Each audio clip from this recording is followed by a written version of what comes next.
Hi, everybody. Ben Packer coming to you from the Old City of Jerusalem, Jerusalem Heritage House, with our Haftarah highlight of the week. This week's Parsha is Bo, and the Haftarah is from Jeremiah, Yirmiyahu, and it's very similar to last week's Yechezkel, Ezekiel, talking again about Egypt, like it is in the Torah portion. How we're having the plagues against Egypt. The Jewish people are going to leave Egypt, leave slavery, and so the Haftarah is reflecting that and talking about Egypt in the future being attacked and subjugated themselves once again. And we also have the same Haftarah this week for all Sephardim and Ashkenazim.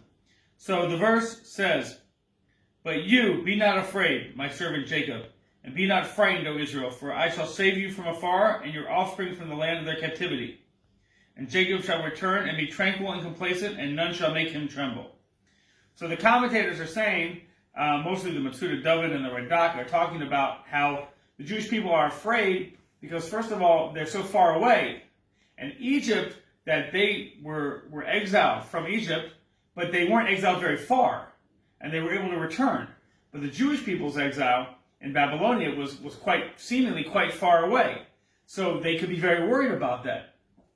And it's telling the Jewish people, don't worry, not only that, you're going to go back to Israel and you're going to be good. The Egyptians and other people will go back to where they're from, but because they subjugated the Jews, they will actually be eradicated. So it's a very extreme situation that Jeremiah is explaining, and this encouragement that Jeremiah is giving to the Jewish people is essential. Babylonia was far away, but in our exile now, we're so much farther. Jews are scattered all over the world. How could it be that the Jewish people were able to not be afraid to the point to not give up, that they'd still go back to the land of Israel and live in security? Where did they get that strength from? The answer is Jeremiah. Jeremiah told them, even though you'll be far away and it won't look good, it'll be okay in the end. And it didn't look good for quite some time. But Baruch Hashem, now we start to see that things are working out like we knew they would, but because of the prophecies of Jeremiah, we were able to have strength and to carry on. And everybody should have Shabbat Shalom.